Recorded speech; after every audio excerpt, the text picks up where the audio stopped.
Fred, I'm here. I know you were nervous, but I am here. Don't worry about it. Look at me. We have many things to get to. I need to calm him down. What was he doing? He gets upset. Really? Yeah, he gets nervous when I'm not here for him. I had no idea you were under such pressure. He's very codependent when it comes to me. How's that baby of yours? She's doing great. How old now? 3.5, almost 4 months. 4 months. Is she talking yet? She's making noises. Really? Does she hate you yet? No, so far she's actually smiling. It takes at least 5 months. Everyone says she's a little version of Fred, like mini Fred. Oh, my. She's sweet. What volume encyclopedia is she up to? We're working on that, too. Now I'm reading her Disney books. Are you really? Yeah. Oh, no. So you started off I read her light. Pocahontas. Oh, really? Oh, yeah. Did you really read to her? I mean, I know some parents read to their kid at 4.5. I never bothered. I actually do read to her. Yes, you should. I haven't read to my kids yet. I'm proud of Right. I mean, they're lucky to have language. You want to know something? You're right, but they're all good students, and I never read a word to them. And I'm glad I didn't waste my time. I think somebody must have. I don't think so. Yes, come on. Someone had to. I read to them every once in a while. Maybe the housekeeper did. Your wife read to them. You should ask the housekeeper. I don't recall her reading all that much. They had a bedtime ritual like Baba Booey, didn't they? When they would sit in bed and No, read. that like once or twice. Yeah? You know what? I introduced them to TV. I just sit there and veg This out. will read to you. Yeah. Hey, I was raised on TV. Look at me. Yeah, look at you. You know what? They were doing tributes on Channel 13 to Mr. Rogers yesterday. Like he was some great icon. Everyone hated him. I know. Well, he was famous. Yeah. He had his own show. But only Channel 13. I mean, they devoted like whole blocks of time to him. Yeah. An important player in the TV industry on public television. And, you know, making a big deal about the music he added to the show. Really? Oh, yeah, like he was amazing. If you got that show, bring it in. I want to goof on it. Mr. Rogers was an important man in television. He so was. I mean, Captain Kangaroo had 50 times the balls that Mr. Rogers had. Right. His cast of rotating actors and this musician. Actors? Come on. It was very funny. It was Jet Li's better than that cast of characters. Did you know he did that show out of Pittsburgh all those years? That's what I'm saying, the cast of actors in Pittsburgh. Well, yeah, you got some local Pittsburgh theater people. Got Pittsburgh actors. They're in the back. And the guy who played the music, he's the most incredible musician ever. Yeah. Cast of actors. Coal miners / actors. During the day, they're coal miners. Right. They have other jobs. He was so funny because with the musicians, he was like, you can listen to his music and know he's such a sensitive man. What are you talking about? This guy who played the calliope? Yeah, this guy. Yeah. He's a sensitive man. Yeah. What is that, a calliope? I think I might have had that right. That? No, it's not. That's a piano. What is that other thing? Some sort of cheesy piano like electric Yeah. Xylophone. Sensitive, man. Sensitive's another word for gay, right? Right. I was like, what is he trying to say about this guy? You want a part in my show? You have to sleep with me. Wouldn't it be great if he was a big perv? It all came out. He had 2 families. Like that guy from On the Road. Charles Carroll. I was banging some bitches. And then Mr. McFeely and I double team one whore. Well, today's guest is Jenna Jameson. Can you say porno actress? You say filthy little whore? Hey now. Hey, we got a big show for you today. Lesbian Dial-A-Date with Tabitha Stevens. Right. And the Gossip Game with... Don't jump all over me for this, but Chauncey Hayden's our special guest because he kept calling and saying if he could be a guest, he would tell us some interesting things. And then he sent us a note with some interesting things, and they were interesting. Oh, were they? Okay, so he is going to deliver. Yeah. Okay. Hey, it was pretty interesting. It's like stuff you'd actually want to hear. All right. Like we asked him to give us his top 10 worst moments when he interviewed celebrities and stuff like that, and they were interesting. Okay. All right, so I'm giving him a shot. We'll see how he does. Yeah. I'll reserve judgment. Thank you. Don't, say, Howard, what do you mean? We're down to Chauncey Hayden as a special gossip game our guest? celebrity. Well, the last gossip game we had a bartender, so this is going up, I think. Yeah, maybe. This is getting to be like ABC. Where you can't even tell if somebody's a celebrity or not. Right. Captain Jenks. Hey, good morning, Howard. Hey, now. I did a bunch of new phony phone calls during the snowstorm and stuff last week. Thank you. This one's to CBS, and it's during the snowstorm here. I got slammed in TV Guide. Yeah, I saw that. For what Captain Jenks did. You didn't get slammed. I got slammed. I thought I got slammed, too. Well, they mentioned my name, and, relatives all over the country are calling my mother. Because when Captain Jenks called up during I forget the tragedy. What was it? Dan Rather? Yeah. I noticed with these crank calls that there's always some dude sitting there who gets it way before the anchor guy does. Yeah, I was going to say, Dan didn't hear anything until he was called an idiot. Right. And then agreed. But anyway, I went on the air and I sort of said, I thought that the Space Shuttle tragedy was even, too much to be doing that. And Captain Jenks said, hey, listen, the only time they put emergency calls through is during tragedies. I didn't make fun of the shuttle thing. I made fun of Dan Rather. So, whatever. So that was it. But then, TV Guide said that Captain Jenks was a jerk, and I'm a jerk, even though I did say, what did I say about it? That it was despicable. Yeah. But even though I said it was a despicable phone call, I'm still a jerk. Right. It's me who should be ashamed of myself, not you. That's what I thought, but evidently I'm ashamed. TV Guide differed. The TV Guide feels I should be ashamed of myself. Anyway, what do you have? Go ahead. I made some calls during the snowstorms last week. In fact, it's funny. I had a tape of Rosie O'Donnell on Phil Donahue. God, is she annoying. Yeah. What is she up to? Anti-war. Of course. And then someone in the audience said, well, you're against the war, but you haven't laid out exactly what you want us to do about the situation in the Middle East. What would you like us to do? And she goes, go to the website and because you're against the war, but what would you have President Bush do? There's lots of ways to win over the Iraqi people without getting anyone killed. We could ask them to exile Saddam Hussein, and we're like... We could ask them, Yeah, in that voice, and it's like, well, what do you mean exile? Yeah, we're going to ask who? Yeah, who do you ask? The poor people of Iraq who are completely under his thumb? Who are on rations? They're doing the E! True Hollywood story on Rosie O'Donnell on Sunday night. On E!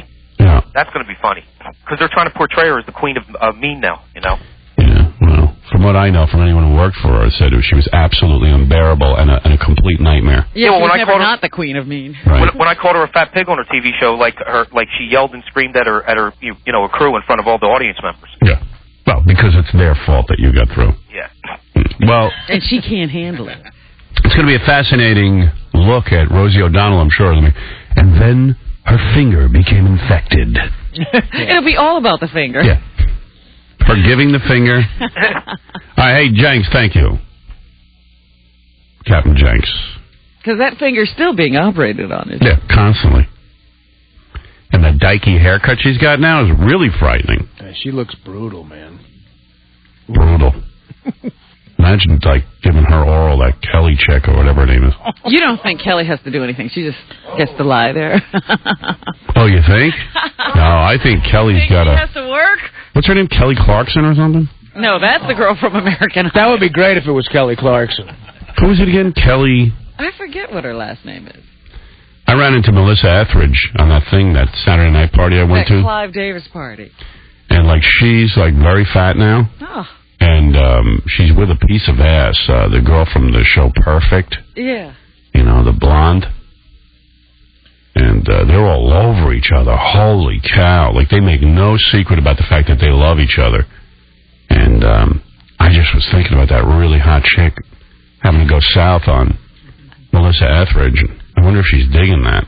See, in a way, I consider Melissa Etheridge and Rosie O'Donnell fat guys, like me. And when the fat guy's with a hot chick, I kind of get into it. I got to admit it. Yeah, gives you hope. Yeah, I mean, I'm there. But Melissa Etheridge is fat and Rosie O'Donnell's fat. I'm thinking vagina has calories. Yeah, that's what's happening. Yeah, who knows? Lisa, go ahead. Hey, did you guys see Survivor last night? Yeah, Survivor's real good this year. It is. I thought it was hysterical when they started with the boys talking about all the girls and the boobs. I want Christy to win. Yeah, well, the women keep beating these guys. This year they separated the men and the women, and it's worked. It's funny as hell. That Oh, show. God, it's great. Somebody should tell Dave that it's not rocket science. It's funny that the women are beating the men so soundly. And they can't get it together in the camp. They can only get it together for the challenges. Right. Did you see last night how sea-struck those guys are? Yeah. They were just like, and those girls are already saying, I'm gonna bathe topless and totally control them. Yeah. The three that were doing each other, though, in the water, did you love it? Yeah. The one of them had some bad implants. Oh, I know. come on, that Heidi. She's going to be dead by the time the show's over. I know she's skinny. Oh, she's emaciated. Yeah, well, honey, she's got a great body. No, she doesn't. Hon, I'm a guy. That's No, girl. what do you like, little girls? Hey, something? everyone admits that girl has a smoking body. Not this woman. Yeah, well, women can't admit it because they just can't deal with the Oh, competition. Robin, come on. She had ribs, right? How do you stack up against Heidi body-wise? Really better. They Much got a little better. beef on you? No, Yeah. I'm really good. I don't you like... heard what the girls were saying even. They had to bathe alone with each other because the older women just get crazy. Yeah. Oh, I thought Christy's little comments were hysterical because when they flashed to the girls, it was all true what she said. I don't like I so-called want her real to win. women. Women are terrible. That's Yeah. why I hated working with women when I was a nurse because they're just out of their mind. Yeah, I don't want a real woman. I want someone unreal. And the fish, when they caught the fish, the girls caught fish, boys caught sardines. Yeah. Do you think that they put the women in a place where you can catch more fish? No. It's No. just the women. They're just doing better. And the women got bait last week, remember? Right, They right. won bait.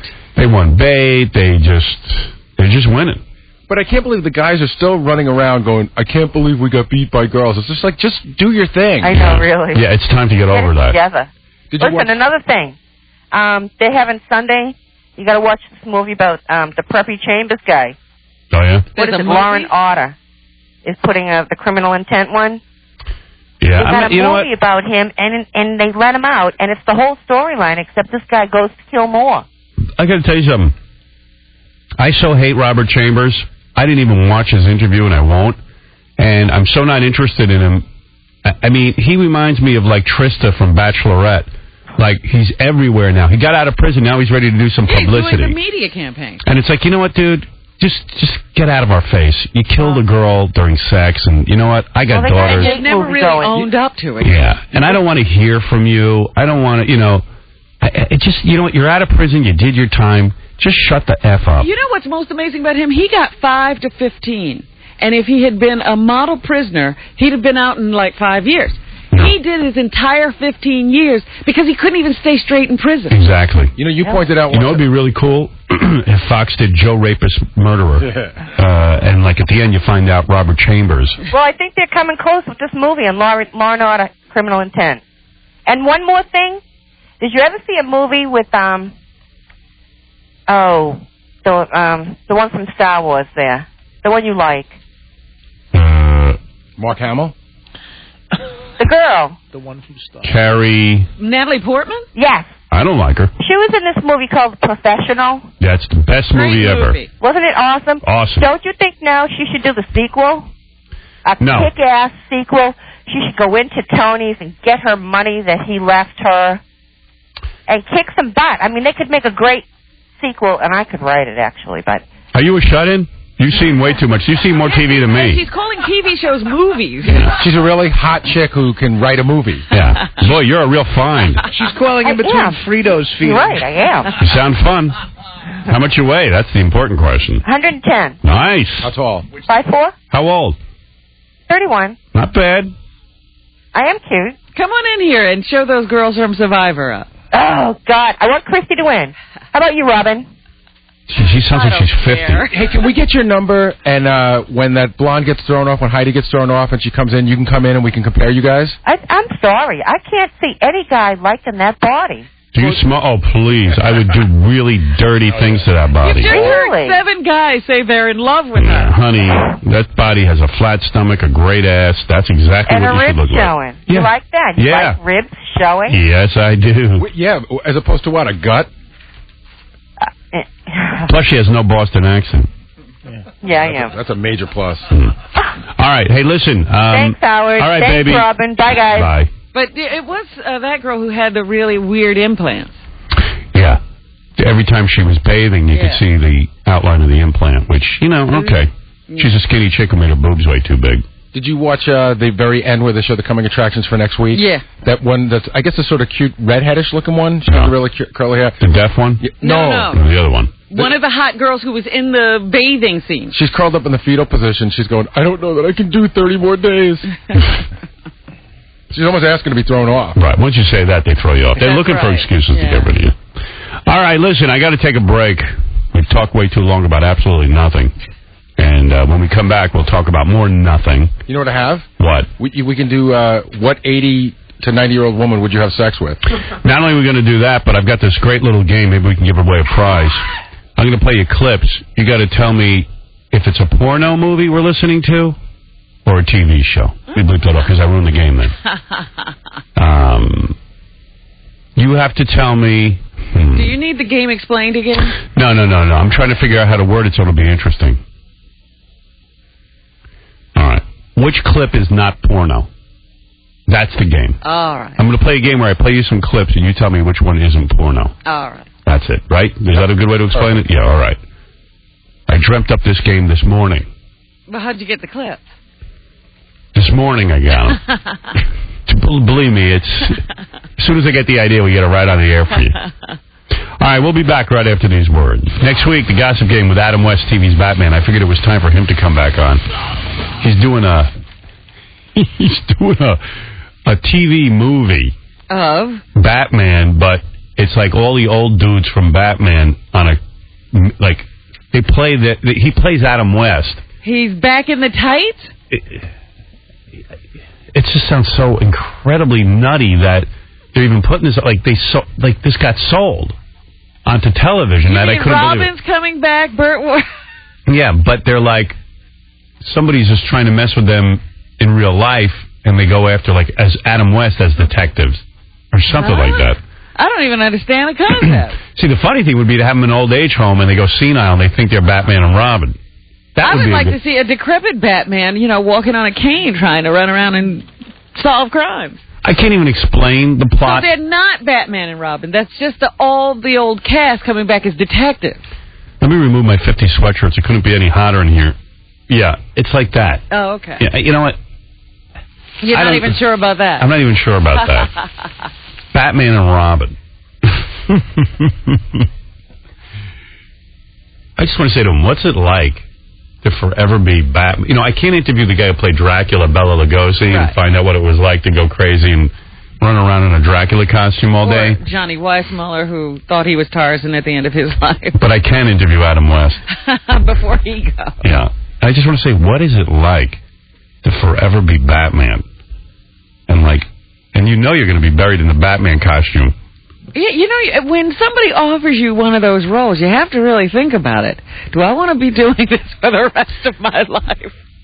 Well, he's not a good actor. I mean, I think this was the biggest break. He lucked out, actually, to be able to be Batman for the rest of his life. Yeah. So he's coming in here, and I figured it's time to do that last interview with him. Dude, you got to be 70-something years old. And now you're doing yet another Batman project. I remember when he came in, he was about 50. When the first Batman movie came out, and he was upset that he wasn't in it. Right, yeah. He doesn't understand why he didn't get tapped for that role. Because you're 50. I mean, but if he hadn't taken the role in Batman, do you think he would have played Michael Corleone in The Godfather? Oh, absolutely not. I think he's glad he took Batman. Vinny's actually, it's a CBS project. Vinny, go ahead and describe it to me. Yeah, no, remember that great Gilligan's Island movie, that weird thing we did where we told the Gilligan's Island story and we had actors playing the Gilligan's Island people, but the Gilligan's Island people were there. That was especially horrible. But that was a huge rating. Was it? Yeah. It's like a whole new type of storytelling. And so you're doing it again. Yeah. So what is it like Adam West will stand there and tell his anecdotes. And then you kind of flash back into the movie about, with actors. Oh. I'm pretty sure that's what it is. How did you get somebody as bad an actor as Adam West to play Adam West? No, I think there'll be somebody playing Adam West. Right. Yeah, how did you find an actor that bad? That's what he's saying. Oh, well, God. Vinny, if I wrote a script, and I'm being serious, where Adam West and the guy who played Robin go senile, and and they're living in an old age home, but they think they're Batman and Robin, and they go on crime capers like they save other old people. Yeah. Would you air it? Evil You know what? You could probably get that made. Seriously. Could you tell Leslie, my best friend, that I'm thinking of writing that, and would he option it? Well, now someone might rip it off now that you said it, though. Yeah, well. Well, he said it to you. Go run right over to Leslie's office. How many things can Scott Einziger rip off? I mean, he's pretty tied up ripping me off on other areas, so why not? Why not? Maybe we could get this on the air before anybody decides to rip it off. How did Fox get away with Joe Millionaire with The Bachelor happening at the same time? I can't figure Because it had a twist on it. In my case, there's no twist. It's just a straight rip off. Twist is surprised you've been ripped off. Vinny. Yes. What, I'm serious about that, by the way. Hey, by the way, I just sold... last night? How was what? Letterman. They had John McEnroe sitting in for Letterman last night. Oh. Yeah, right. We had guest host last night. I'll tell you what, I bet you McEnroe's better than Letterman. He did a fine job, but you really missed Dave. Howard. Vinny, the king of the ass kiss. Howard, let me tell you something. McEnroe, I know McEnroe. He's 50 times funnier than Letterman. No, but Vinny can kiss two chicks at one time. What? You should watch the show. You'll really appreciate how hard it is to do that show. Seriously. Why, because McEnroe sucked? No, because, I mean, Bruce Willis did a good job. McEnroe, Regis is on tonight. These guys, they did a great job, but you really missed Dave. Dave is the only one that should be doing that show. Dave has shingles. He ought to hang it up. Shingles? Tell you what shingles is. Shingles is a viral infection that's in the family of chicken pox. Uh-huh. And old people get it. My dad just went through that. Yeah, and it's viral. I don't know how you get it. I think it's like the chickenpox virus lives in your system or something. Yeah, and I don't even think it just wreaks havoc on you. My grandfather had it. So it caused his eye to blow up? And is Dave 55? Did I read that in the paper? I think so, yeah. I mean, didn't you think he was about 62? Yeah. What are you talking about? It's time for him to leave and He's in great shape. He looks great. What are you, nuts? I'm saying Dave is crazy. He should now retire. It's time to relax and enjoy the fruits of his labor. And you know what? And live a long life. I mean, it's killing him, this show. That's gets... not true. Oh, come on, well, how about Vinny. you, Howard? Vinny. I'm getting shingles. Why don't I retire? I have plans to in 3 years. Real. No, you're no way in 3 years are you out of there. Okay, we'll see. Yeah. I'm not going to end up like Letterman getting shingles every week. Yeah, Howard's not here. True? His I don't know hip that is broken. I don't want open heart surgery. You know what I mean? I mean, it's like enough. What's the worst thing that's ever happened to you physically? You're in pretty good shape? Yeah, I don't have collapsed lungs like Imus. I don't want to go into that era, you know. Remember that guy who was doing it from his bed? What was that guy's name? Cubby? No. There was a guy, an old guy. He wouldn't give up his show. He had a talk show, and he was literally confined to his bed with oxygen tanks and stuff. It was Imus. And they still had a recording equipment in his bedroom so he could do his show. Oh, Paul Harvey? Would you completely retire in 3 years, or would you do other stuff? No, I'll do other stuff. Hey, listen to this. I just sold a show I am so excited about. I'm not going to tell you the who. I'm not going to give you the details. This is... Great. There's a lot to talk about. No, I'm not going to give you the details of who I sold it to. He's going to tell you something. Okay. Vinny, I'm so close to hanging up on you. No, please, come on. It's an animated show, cartoon. Uh-huh. Howard Stern, the high school years. I heard about this. And it's like a done deal. Oh, good. Yeah, I just got word last night. We talked about that earlier, and it was funny when we were talking about it, and you said you were working on doing that. It's done now, huh? It's done. Well, the cartoon isn't done, but the deal is done. The deal is done. And I pitched it in a meeting, and it's a good pitch because it's funny. It's got my father, my mother. Oh, that sounds well, me. These characters are just priceless gems. But Howard, will Robin, like a young Robin, be in there? We might cross paths, but this is before. Yeah, this is before he ever met me. This is like there's no Lois Lane in Superboy because that was his adult life. Right, but no, there's no Robin per se. This is Howard Stern, the loser I was in high school. I didn't know him then. As opposed to the loser I am now. Shouldn't you do like the Muppet Babies? Shouldn't there be like a Gary Delabate something? No, That's not what he's doing. Really? This is not what that's about.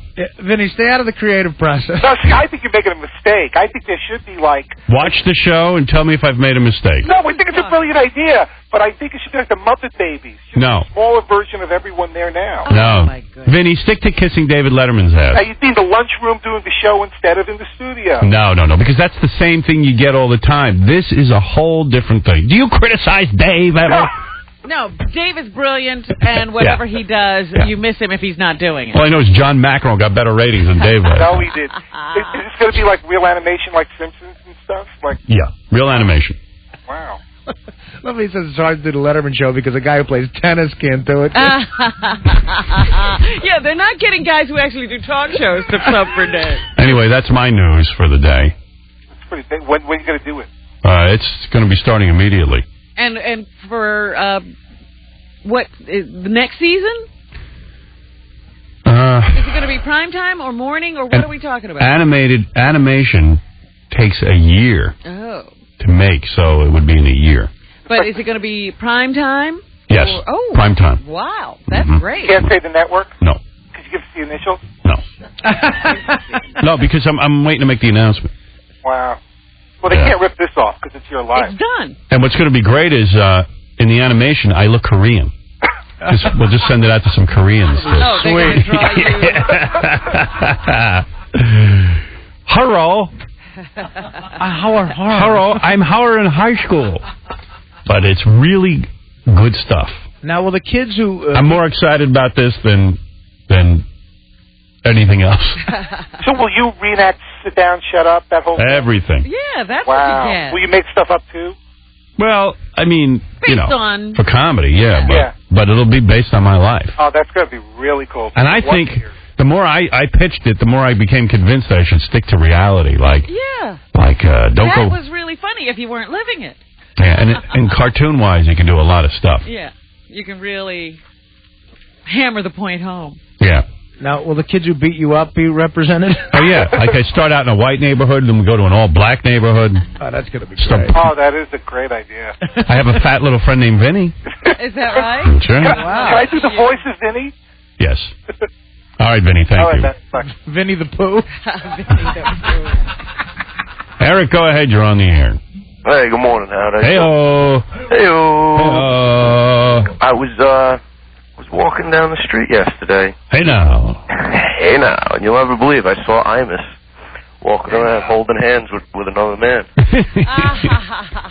Well, that's if only it were true. That's because he looks like I can't believe Imus was walking. That's the thing that I can't believe. Right? Was the surprise. And now I look on TV, he's wearing this totally gay pink shirt.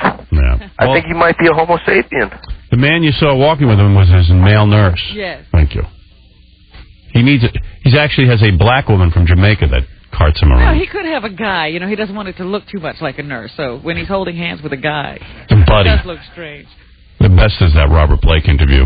You could listen to that over and over again and never get enough. Never get enough. On your eyes. Rosie, on your eyes. Rosie, there's a little boy inside of me. His name's Mickey. Mickey Gubatosi. Mickey Gubatosi.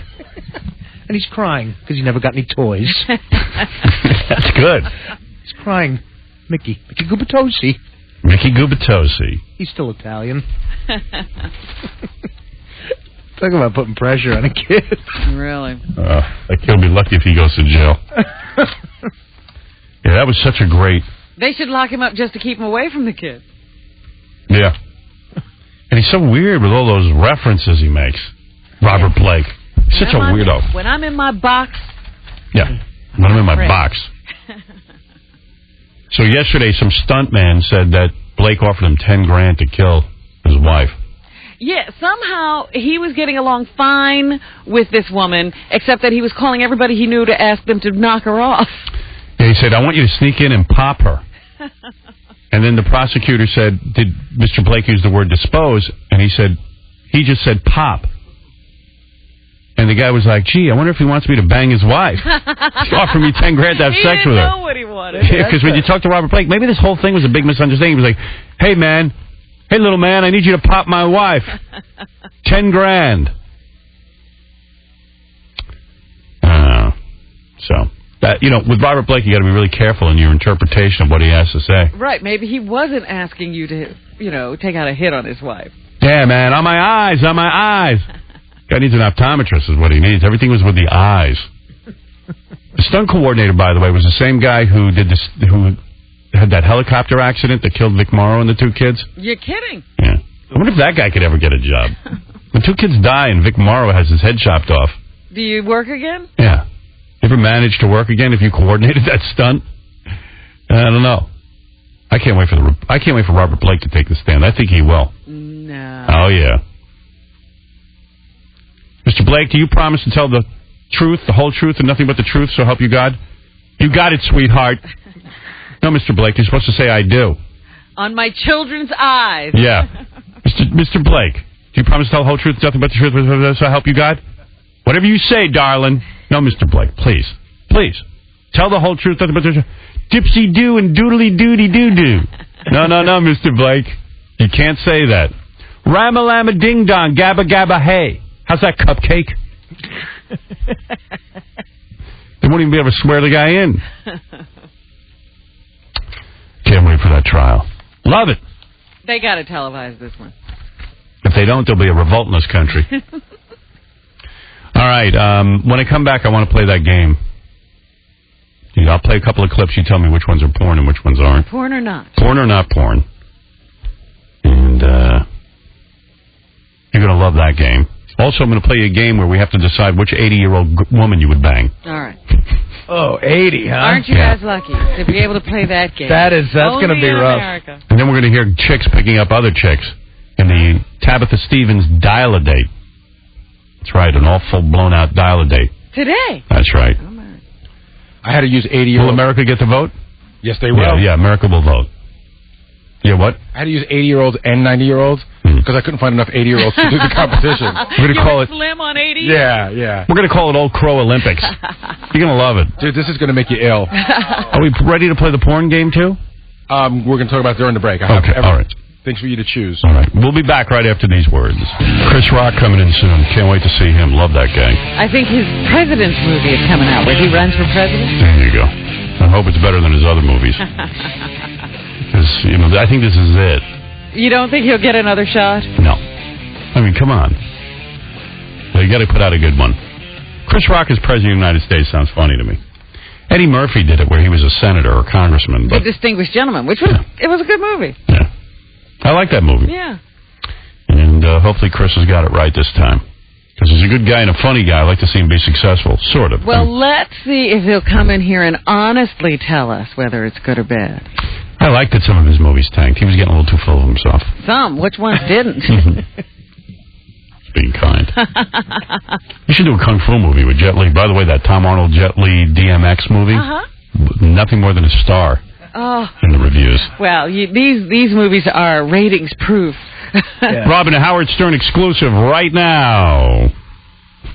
Wait a second. Let me try that again. Robin and Howard Stern exclusive. Howard Stern exclusive. On our phone right now, best friend to Robert Blake. He's at the hearings every day. Our reporter, John Solari. All right. John. You there, brother? Good morning. How are you? This guy's a tough guy, John Solari. John, what are you exactly? What do you mean, what am I? I know you hang out with Robert Blake, but you're like a tough guy because you even said you'd kill his wife for him. Well, I said I didn't say I'd kill her. I said I would have loved to. Right. You never offered to help him out? Robin never brought it up. Hey, John, can I say something? Sure. You knew how much trouble he was having with the wife. Why didn't you just... trouble? Yeah, you knew how much trouble he was having with his wife and stuff and that he wasn't getting along with her. Why didn't you just bump her off... Without saying anything. Without saying anything. Well, from what Robert really wanted to make it work with her somehow. He never wanted to kill her. That's... But I think... Let's listen, between you and me, he probably killed her. So... I know you guys believe that, and, I respect your view. Everybody believes that. But I don't. All right, let's say he didn't. As bad as the marriage was going, you know how to do. You know how to handle these things so people disappear in the night. Howard, if he did it, God forbid. But if he did it, it should have been justifiable homicide. Because she was such a pain in the ass. She was. She really was. So if you knew that, why didn't you, in the middle of the night, you caught her off somewhere? She has a little accident. That's all. You would have done the guy such a favor. That's what I do hold you a little responsible, John. You hold me, huh? Because you should have... Listen, as a good friend of Robert Blake, and you have been, you have stood by the guy no matter what. I'll stand by him because I believe he's innocent. He's going to come home. I know you guys don't... But all of this could have been avoided if you took Bonnie Lee for a ride. You understand what I'm saying? Well, I wasn't in town, and he never asked me to do it, so there's no way I could have done it. You don't do that without a guy's permission, huh? This whole thing never would have happened if you took care of it, and now we could concentrate on the terrorists. This whole trial has taken my mind off what really is important, my opinions on Iraq. Well, you got a point there, but... When did you last see Bobby? I was yesterday in court. No, but have you visited him? No, I write him. You write him. I think he's still a little angry at me. Angry? Why? Well, when I was going to move out of the house, move into the house, we had an argument, a little argument there. About what? Well, he said some things, and I told him, I'm your friend, not your flunky. Oh, he wanted you to go, do crap for him, like his laundry? Well, not his laundry, the stuff and this and that, and I'm his friend, I'm not his flunky. What are you, the messenger boy? Not a messenger, what do you mean by that? That's what I'm saying. What is he having you do? No, when I was going to live in the house there, when she was going to come, yeah. And I was very uncomfortable with the idea of being in the same house with her. Right. I told him that, I didn't want to do that, but he wanted me there because he knew that I could watch out for him and we'd get along. Right. And, we had words about some other things, when he wanted me to do something, and that's when, I told Robert, listen, hey, I'm your friend, not your flunky, and I regret it till this day. I really do. Well, you're the best. He wanted me to drive out, and I was going to fly out, and I should have just did it, because I swear to God, Howard. You should have. You should have. Because I believe if I would have did it, we might not be talking today about it. Of course. That's the one thing. I figure you would have just made it disappear. Well, I really believe, because you see, go ahead. It's sad. I mean, I've watched. I'll tell you something, Howard. I was listening to this PI guy yesterday. Yeah. On the stand, the ex-cop. Yeah. And Robert told me a lot about that he had the PI guy check out Bonnie Lee and this and that. But the only thing, when the guy got on the stand and he said that Robert asked him to whack her, and then he changed his mind. Well, Robert never brought that up to me. And why would he ask an ex-cop to have a whack? You could have just run her. You could have run her over and said it was an accident. Well, that would have been something. Let me ask you something. You might have got away with that. If Blake had wanted you to do it, how would you have done it? How would I have done it? Yeah. What's the best way to bump someone off and not get caught? Well, that's you never tell, then no one ever knows. Right? Now, come on. Give me your professional opinion. John, we're friends, man to man. What's the best way to do it? Well, we got...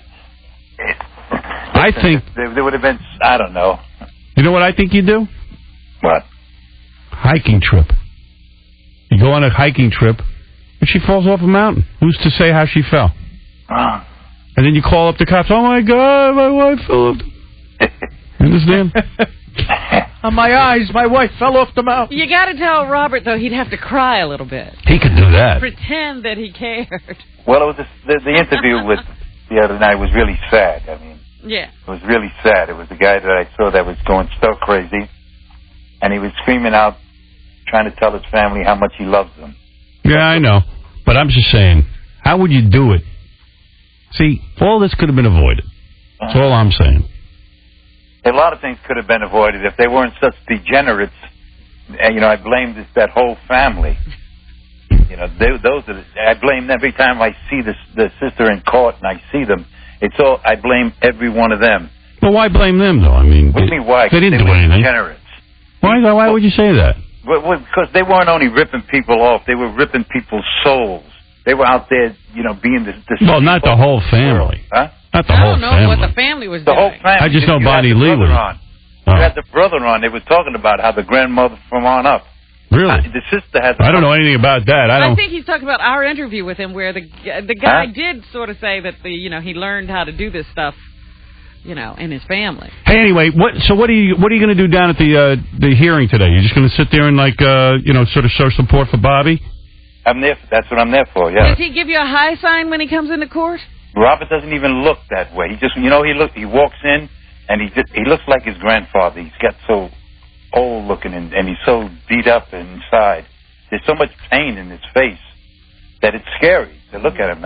He loved his grandfather. You know, his grandfather had a shoe store on Mulberry Street. And that's who he looks like. Who's there? And it's just mind-boggling, and it's scary to watch. Who's taking care of his little baby? His daughter. Joanne is taking care of it. And that's, thank God for that, because I'll tell you something. If the Blakely family would have got a hold of her, they'd be selling naked pictures of little Rosie by now. Oh, dear. No, you can't say that. I'll say it. Oh. Well, you can say it, maybe. You can say it, but I don't know the Blakely family. I mean, I know that Bobby had his problems with Bonnie Lee. But... There's that whole family. So Robert won't see you now? I mean, he won't even, answer your letters? He doesn't write. Robert doesn't write anyone. I don't know if he's even allowed to write. He receives mail, and I thank you for getting it out there, because a lot of people wrote him. And, your fans wrote him, and I really appreciate all the things you've done. You and the guy, Steve Dunleavy from the Post, have really helped me out a lot. Well, all right. Really listen, appreciate Howard. All right, so listen, you call us when you got an update, all right, John? All right, pal. If you need something, just call me. Thank you. I do need something, but I don't want to talk about it on the air here, if you know what I'm saying. Thank you, John. All right, pal. All right. John's a good friend to have. Guy stuck by Robert Blake no matter what. Robert's not talking to him. Yeah, that's the kind of man he is. He's a stand-up guy. This is what I'm saying. He just says something that, he might get in trouble for, and then he just goes, I'll say it. I'll say it again. All right. Yeah. Obviously, he doesn't like that family. Oops. Nobody there.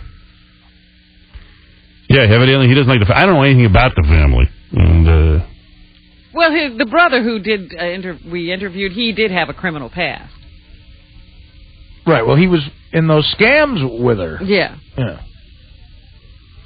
I'm just saying that a friend would have stuffed Bonnie in a trunk and drove her into the desert. Hey, it's hard to get a friend like that. I'll say it. Melrose. Howard, good morning. Morning. I have a little laryngitis. Good. Well, then you should stay off the phone. Yeah, good. Then just play the tape or whatever it is you got. All right, can I say one thing before I play the tape? No. Okay. What tape do you have? Eminem's mother. What about Eminem's mother? She was on the Post last night. She was not allowed in his house. No kidding. She was a horrible mother, according to Eminem. No, she said she made his whole career. Of course she did. Most mothers did everything. Yeah. She said they were penniless, and I have tape of it. And, all right, just play it real quick, because I can't stand the sound of your voice. Okay, I'm going to the hospital today. Hospital? Yeah, because the doctor told me to take Tylenol. These doctors don't know what they're doing at Kaiser. Tylenol, just rest. Stop walking around with those fakakta signs. I think I need antibiotics. Howard? Go ahead. All right. And also, Will's been doing a great job. I just wanted to say that. Everybody with these antibiotics. Yeah, he's going to go and be another person who makes sure that the antibiotics don't work when we really need them. Yeah, shut up and sleep. No, Mark Harris told me what to get. He said, CPAC. Hello? Go ahead. All right, let me play the tape for you. Make it loud. Quickly, because I want to get to the porno game. And then I want to... Eminem has got buckets of it. His vile rants have made him a multimillionaire, but Mom says she's never gotten a dime, even though she's the one responsible for his success in her own mind. I was the only role model in Marshall's life. Marshall had it not been for me, would not be where he's at today. You did it? Yeah, Marshall only worked 2 years out of his whole life. So you're the reason that he succeeded? Yeah. If that's true, Eminem has a strange way of repaying her. He recently moved into this lavish estate just 12 miles from his mother's modest house. But Miss Nelson has never been invited inside, even to see her own granddaughter. When was the last time you did see and talk to him? I seen Marshall Christmas Eve, or Christmas Day at night, when he'd come out the car, loading up the car with things he'd bought for his little brother. So it was Christmas Eve and you were out front of his house? Yes. But he wouldn't invite you in the house? No, I've never, until I'm invited, I'm not going to go in. And I sit in the driveway. Now, do you ever see your granddaughter? Howard. Yeah. Pretty good, huh? Good stuff. But anyway, Will is wonderful, Howard, and the intern. Right. Let's play the game. I like that, Eminem's mom. I'd like to interview her. It's funny because Bill O'Reilly, who rails against Eminem all the time, is interviewing the mom. Oh, is that who it was? Yeah. It's Bill O'Reilly. Mr. Sensitivity. Right. Yeah. Eminem's got good reason. If half the stuff he says is true, he's got good reason not to talk to his mom. And O'Reilly, who's supposed to be such a moralist, why is he interviewing the mom? Because in O'Reilly's world, all the moms are always right. You know what I mean? Well, he's not even siding with her. He's just exploiting this woman the way he says Eminem exploits black culture and rails against women and promotes violence. I wanted to ask you if they're going to put Son of the Bitch on DVD. Who knows? And I wanted to also tell you that idea about the cartoon, that sounds funny, man. It's going to be great. I'm very excited about it. I was actually in a pitch meeting, which is what us TV executives do. I have my own production company, as you know, and in addition to the sequel to Porky's that we're making and the Rock and Roll High School. When can we look for it on TV? The cartoon that I just sold it's called Howard Stern, the High School Years. It will feature me and my family in high school. You'll get to see young Howard. For all the horrors that is. And I anticipate that being on in a year, believe it or not, just because it takes so long to draw the goddamn thing. And you're going to do the voiceovers? Probably not. I mean, I'm young Howard, so I don't know that I can play young Howard. Too deep, I think, for young Howard, can I play a game? I just played a game. I know, but I never got to play a game. I'd love to play one. I don't really have a game, dude. How about a prize? For calling up? I don't know. Just... No, come on. I hung up on him. Please don't call up and beg. It's embarrassing to me. One of my childhood friends in the cartoon is a young Muhammad Atta. Believe it or not. You should meet him. And, you know, he was very... Before he becomes a suicide bomber. Yeah. Like, that's the great thing about going back in the years. It's pretty awesome. See how everyone started out. But I'm not kidding. What about that after the Gold Rush? Give me your interpretation of that. The one, look at Mother Nature on the run. You know what? I think it means nothing. Maybe it's just a bunch of gobbledygook. I love that song. I just don't know what it's about. By the way, this song's still going. Still going. Yeah. It's like the Ever-Ready Bunny. Yeah, that's what I'm saying. You could play more music. You could play all Neil Young music, and this song would still be on. I love Neil Young. I just don't know what he's singing. This is a great song. Here's Chauncey Hayden. He's going to play the gossip game. And don't ask me why I had Chauncey in, because I've already explained. We pre-interviewed. Chauncey said, can I play the gossip game? We said, no. We don't want you in here. No one likes you. People write us hate mail when we have you on. He says, what if you pre-interviewed me and I told you good stuff? We said, okay. So Chauncey, we pre-interviewed him, and he had some good things to say. So I'm allowing him to come in. All right. All right. Here's Chauncey. Chauncey Hayden from Steppin' Out magazine. Just had his hair plugs worked on. Better, but real bad. Now it looks like a toupee. Yeah. Now it looks like you have just fake hair. Because the hairline's totally false looking. The idea of you getting your face tattooed would be such a mistake. I blame it on you, actually. Why? You have me feeling so bad about myself. That you make yourself look worse. Yeah. I hate people that tattoo their face. They do it because they hate themselves. And it's suicide about the commitment. And you're so weak that I could make you feel bad. Yeah, you broke me down. Right. I think you broke me down. Your fault. Don't even buy that. You broke me down. You know what your hair looks like? Like you're the president of North Korea. It's like Korean hair. Because it's butt hair, right, or back hair. It's trying to get back to where it came from. It's trying to get back on his back. It's always a pleasure to come in. It's always a pleasure. I love coming in here. It's so much fun. It really is. You always make me feel good about myself, and it's always a positive experience. And good. All right. All right. So, by the way, I think we should level Iraq. I'm so sick of celebrities coming out and saying that we shouldn't go to war.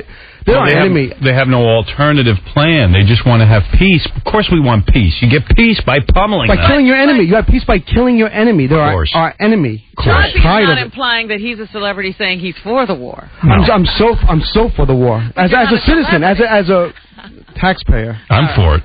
I'm for my taxes going to war. It's our enemy. Thank you. You know what? Actually, Ted Nugent had a perfect explanation for why stars come out against the war. He was on that Sean Hannity show yesterday. What did he say? I happened to hear this. And he said, there's something in culture, especially among people who are privileged, where they don't really like to deal with serious issues. Right. It scares them. It bothers them. They like their nice, comfortable, happy lives. They can't take anything really seriously, and they can't make tough decisions. So they'd much rather just say, no, there's something other to do than war. We don't know what. Also, when you get very rich, you get exposed to a lot of phony religions and philosophies, half-baked. Like, first it starts with, I'll tell you who I blame. Right. First it starts with going to spas. A lot of these rich people go to spas, and they slip in some spiritualism during the massage, and they start to talk about how we're getting in touch with ourselves, we're becoming one with the universe. Then they move on to whacked-out religions.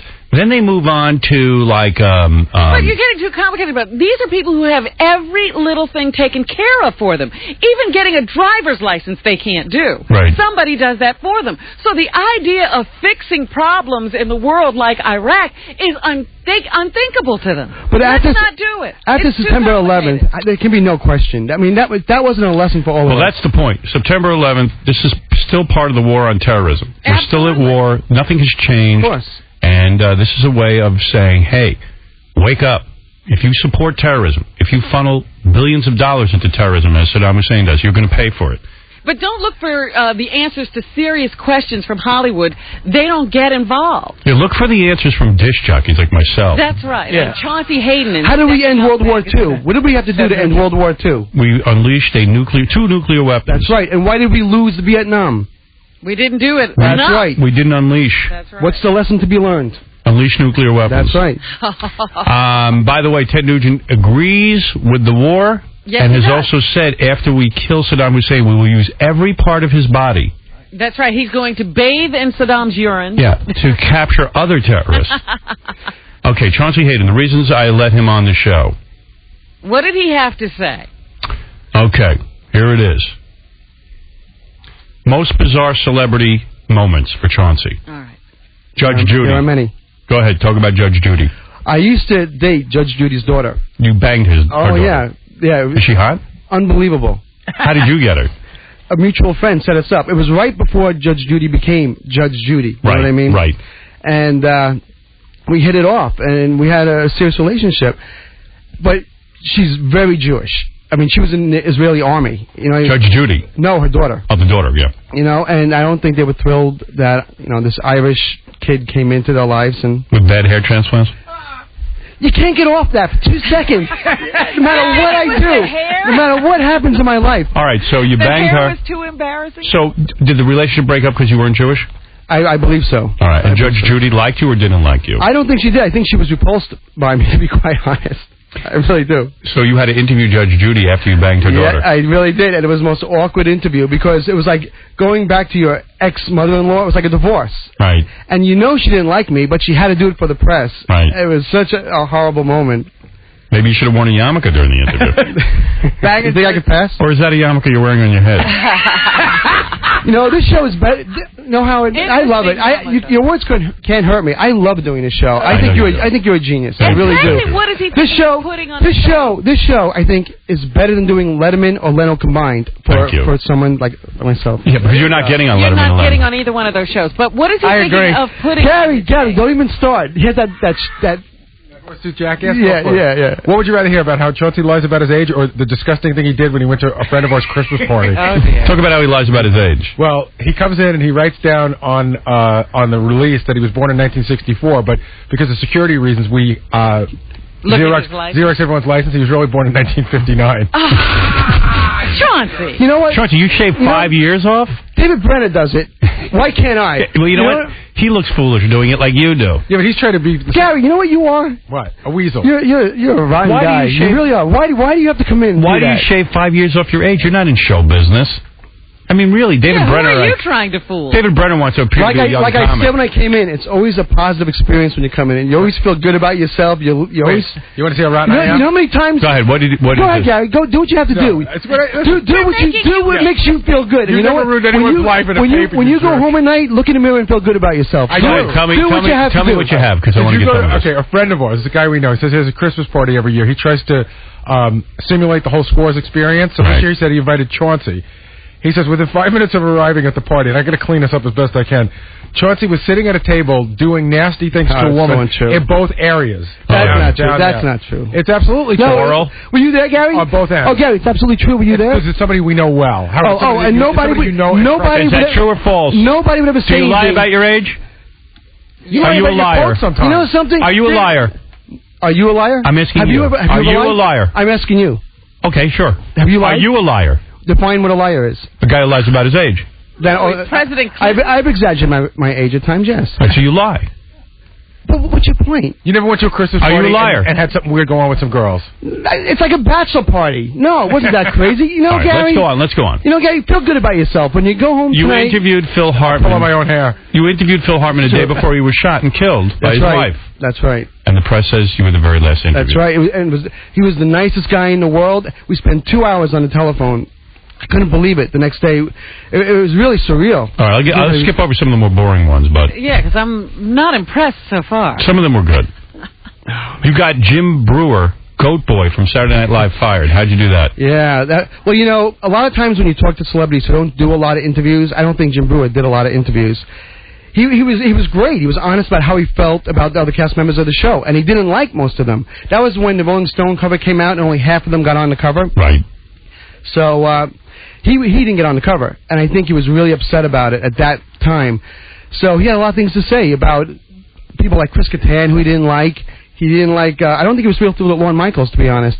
So he spoke about it. Spoke about it. Lorne Michaels heard about it, asked me to send him a copy of the interview.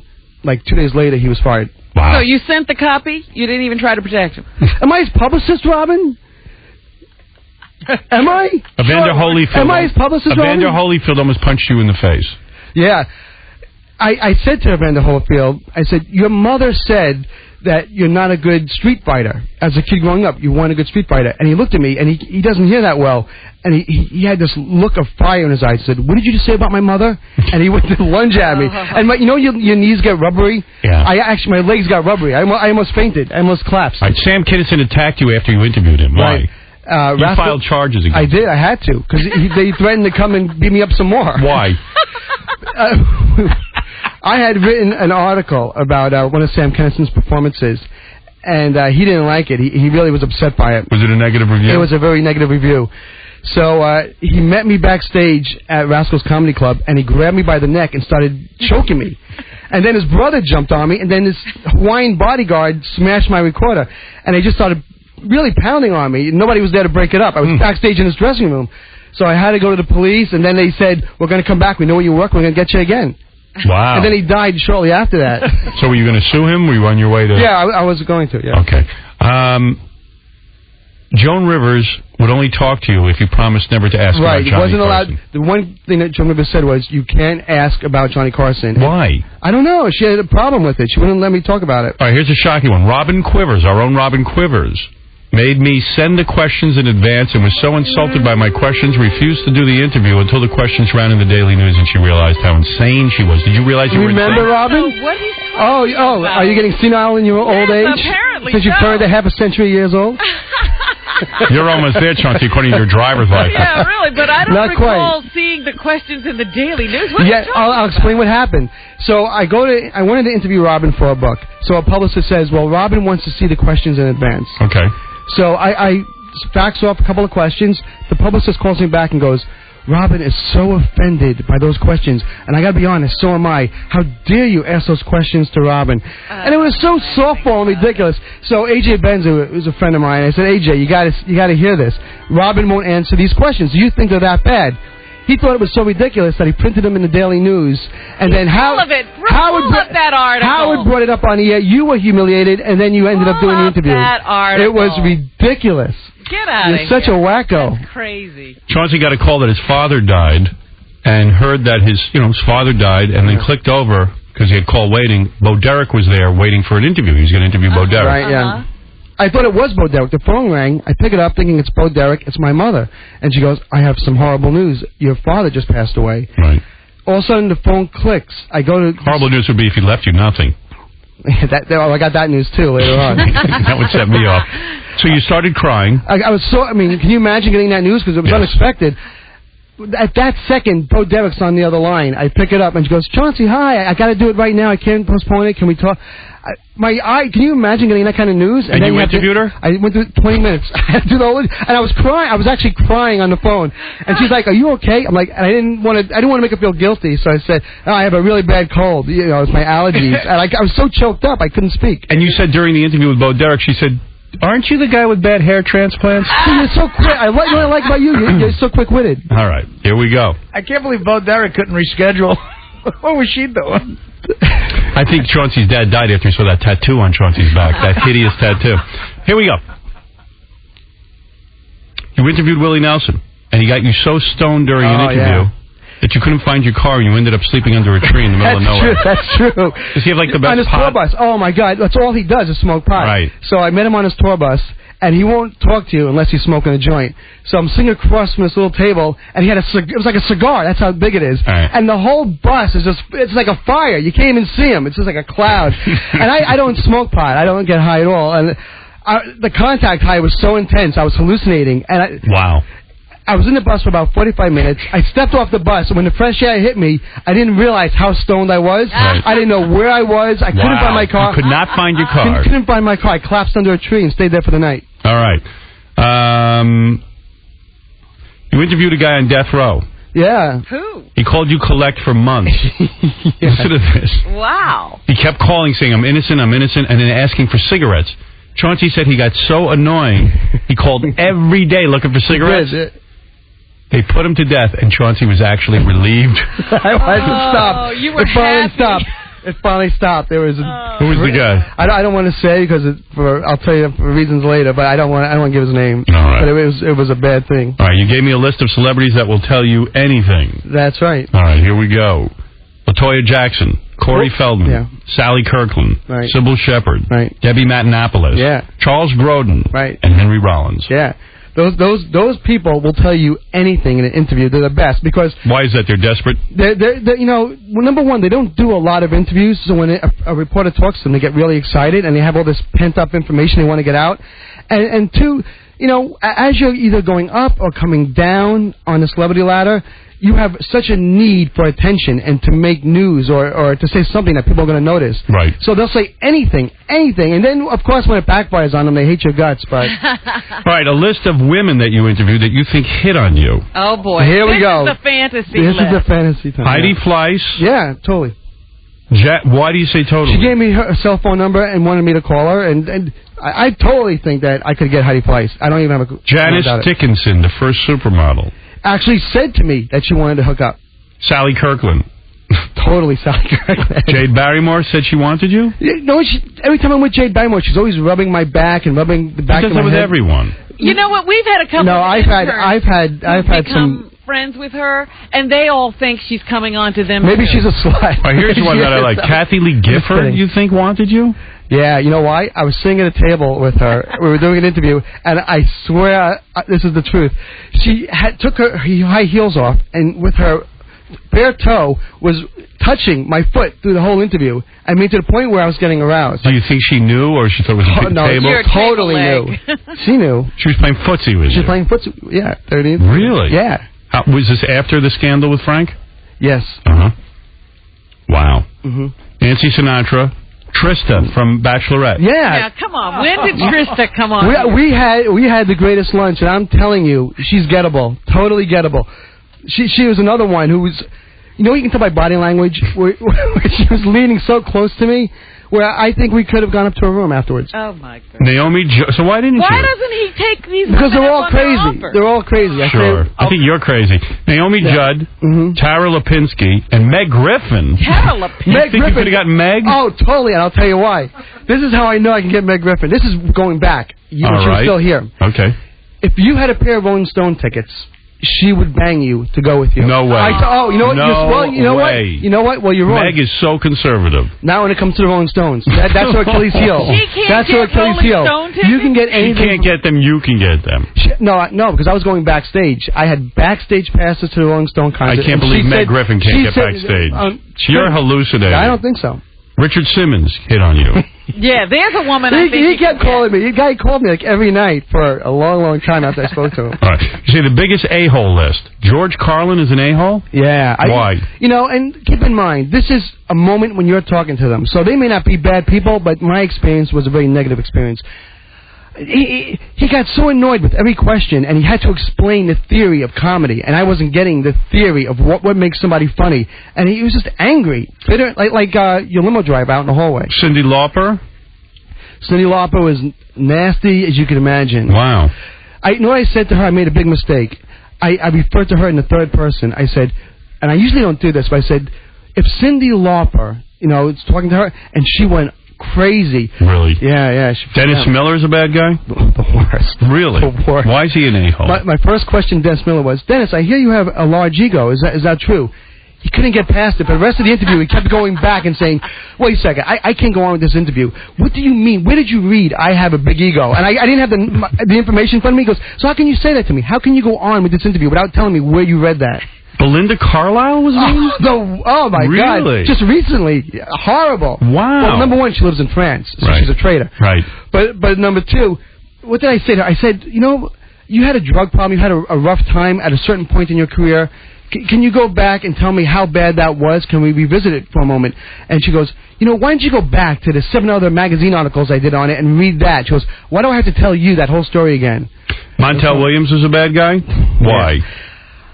I started asking him some questions about his life, and he stopped me. He goes, Chauncey, stop for a second. He goes, do you think this is the interview of your dreams? Do you think you're getting the interview of your dreams right now? Montel Williams is the interview of your dreams. I said, well, I have these questions, and I find you fascinating. He goes, this isn't going to be that interview. This is not going to be the interview of your dreams.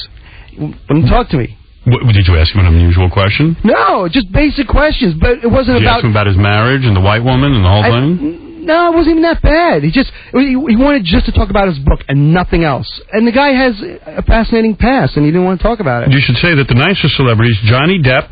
Great guy. Rudy Giuliani. Great man. Carmen Electra. Yeah, Carmen's great, but you know what? She's sensitive. You got to be careful with her because she's such a real person. She's a celebrity who shouldn't be a celebrity because she gets really upset. Right. So you have to be careful. What do you mean? What did you say? Did you upset her? I think it did. I apologize, though. I forget what I asked her. But Dennis Rodman stuff? No, it wasn't even about that. No, but I don't think she was... I don't know. I forget what I asked her, but she got upset. She probably came on to you, I would imagine. No, she actually didn't. She was one of the few that didn't. Can't believe it. You're sure she didn't? Yeah, I absolutely did not come on. I would think that she heard that Kathie Lee Gifford was playing footsie with you, and she wanted you. Okay, and your greatest moment in your entire life... This is true. ...was that when you were a kid, you used to pleasure yourself thinking about Crystal Gale's long hair, the country star Crystal Gale. Then you got to interview her. She rubbed her hair all over you. I do a thing. What turns me on? How are you going to find a woman to do that? It's not easy, but everything what about, with you is hair. But it's because... What about when you rub your hair on a woman? Does it all fall off? She calls the police. It's considered an assault. But it's ironic that Crystal Gale has that beautiful hair and you don't have it. She's the one that got me into that because when I was a kid, I used to watch her. I would, pleasure myself watching her on her... Remember that TV show she Ralph, had? you're on the air. Go ahead. Yeah, this guy is the most uninteresting guy you've ever had on. Who is this, Chauncey? Yeah. Was it a mistake? About his interviews? Was it a mistake having him on? Absolutely. Every time he's on, it's a mistake. He's annoying. Okay, Chauncey. Chauncey is here. He's from Steppin' Out and ChaunceyHayden.com. Somehow there's a ChaunceyHayden.com. You know what? I think you like me. I really do. I'm interested. You got my interest with the list, but 1,000 interviews. Here's a guy who works for a free magazine, and how many people can say that they've had 1,000 celebrity interviews? I think it's noteworthy. I really do. Let's talk to a man who really is in the newspaper business. A man who is at the National Enquirer. He's a distinguished reporter. He was the first one to uncover the fact that Eminem stepped in dog duty and other shocking stories. Wow. Is that true about Eminem? No, I don't know. You got that story? That's right. Now, Mike Walker has uncovered many, many celebrity gossip stories. And, Chauncey, you're lucky to be even on the air with him. I'm honored to be in the studio. I can't believe it. Because... all I can tell you is that Mike Walker heard every one of your stories, and he wouldn't even put them in his rag. Mike and I used to do Geraldo together. That's correct, Chauncey. We did. Did you hear anything shocking there, Mike? I did. I just have a couple of questions. Not that, of course, I've done 1,000 celebrity interviews. Tara Lipinski came on to you? She did. Yeah, really, How old was Tara Lipinski when she came on to you? I forget her age, but it wasn't that long ago. It was like a year ago. Oh, okay. Funny, when it comes to age, Chauncey forgets his own and Tara Lipinski. Well, the tip-off, I think the tip-off here is Jade Barrymore. Jade Barrymore comes on to absolutely everybody. She's very... I agree. She's very flirty. I agree. That's why she made my list. Okay. Yeah, but she wouldn't actually do you. She was not going to do you. Yeah, I think you're mistaken. Because how come you never follow up on any of these? Because you know why, though? I remember as a young reporter, occasionally that happened. I think you remember as an old reporter, Mike. With a female interviewee, Mike, things would happen. If Kathy Lee Gifford was rubbing your feet under the table, wouldn't you just do her so you'd have a great story? Yes. Of course.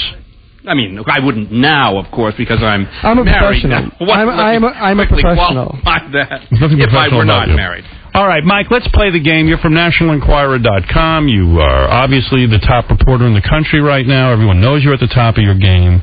And may I just be... you were having a hard time coming up with a story that I did break. Let me simply mention that the first ever story about the 13-year-old boy and Michael Jackson... That was yours. Column. That was yours. Yes. That's true. The Mike Walker appearance today, Gossip Game, courtesy of Jackass the Movie, now out on DVD. And by the way, Chauncey is a very good reporter. He's very persistent, and that is one of the main things you need as a good interviewer and reporter. Give us 4 stories, and we'll pick out the fake one. All right, here we go. Passes over that.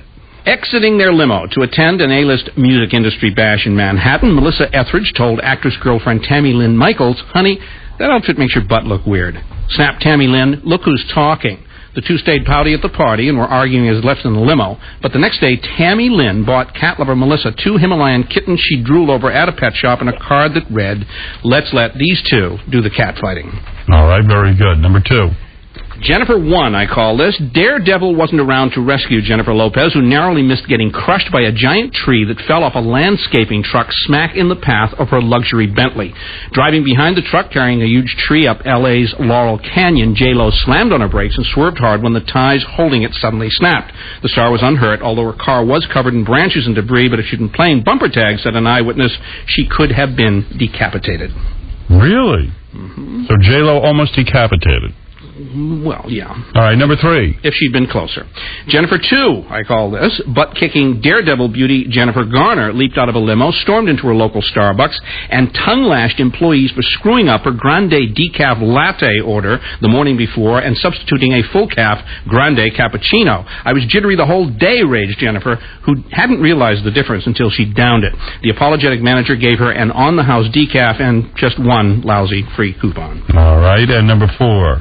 Number 4, sushi-starved Frida star Salma Hayek and steady Edward Norton sashayed into L.A.'s trendy Japanese joint Koi just after midnight and were told the kitchen had closed. Norton pleaded with the manager to see if all the sushi chefs had departed. One was discovered having a nightcap at the bar, but he hollered hi when Norton slipped him 2 $100 bills as an incentive. Chef San returned to the sushi bar, slicing away like a samurai as the stars snacked blissfully. Melissa Etheridge had the nerve to criticize her girlfriend's ass when Melissa's ass has not really been in prime shape for 20 years. Daredevil, Ben Affleck, whole story about J-Lo almost getting decapitated. Jennifer Garner is very upset that she got the wrong coffee. Her grande was wrong. And Ed Norton slipped a sushi chef a couple of $100 to open up the bar again. That's right. That's the 4 stories. What's fake, Sean? So you think you know everything? I do know everything, and I happen to know which one is fake this time. Mike, you're very good, but today I think I'm a little better. Mm-hmm. I happen to know that Tammy Lynn Michaels is allergic to cat hair, so I know that first story must be fake.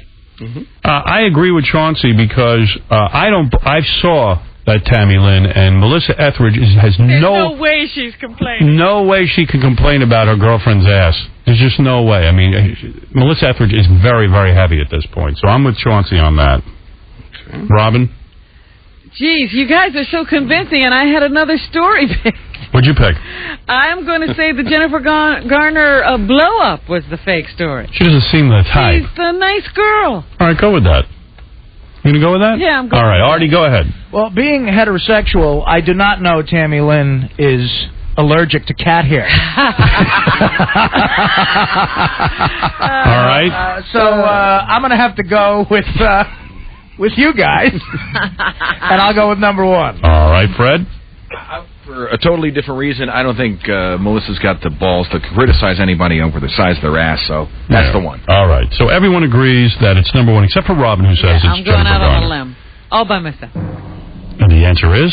The answer is, Robin, you should not have gone out on a limb. No. Never doubt me, Robin. It is, I know. I mean, to bet against Howard and Chauncey would have been the right move. But actually, the funny bit is I picked this up out of something where Melissa Etheridge said that when she and Tammy Lynn were getting ready for that party, it was Clive Davis's party, she said, you know, it's great. I can sit around before the party and say, honey, that outfit makes your butt look weird. I'll tell you what, I was at that party, and there's nothing weird about her girlfriend's butt. Yeah, Holy cow, she's cute. She's hot, yeah. But Yeah, guys I and just girls... hate to think Chauncey knows anything.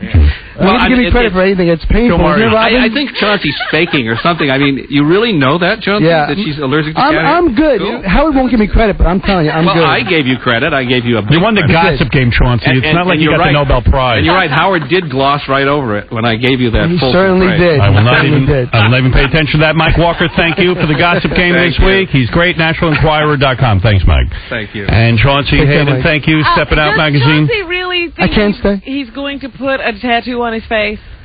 I actually am thinking about it. I want a tribal, similar to what Mike Tyson did, right along my eye here. You're an What do idiot. I care? You're insane. You think that's insane? Yeah, that's insane. That's insane. Put a bag over your head. You don't like the way your face looks. If I'm so ugly, what difference does it make? Hey, Right? because you know what? You're going to wake up in the morning and look And at what? that, and you're And going what? to stare at that back in the mirror. I got to stare at what I got to stare at now. What's the Go do it. difference? I'll have a good laugh. Why don't you tattoo more hair on Some your head? material. I lost some weight. Do you think? I say wear I a lost. mask. Did you say yes? Yeah, I see you lost a little weight. So what? What's the Why difference? couldn't you mention that? Because Why I'm couldn't not you a say girl. something? We were You're not a girl. All you do is talk about my head.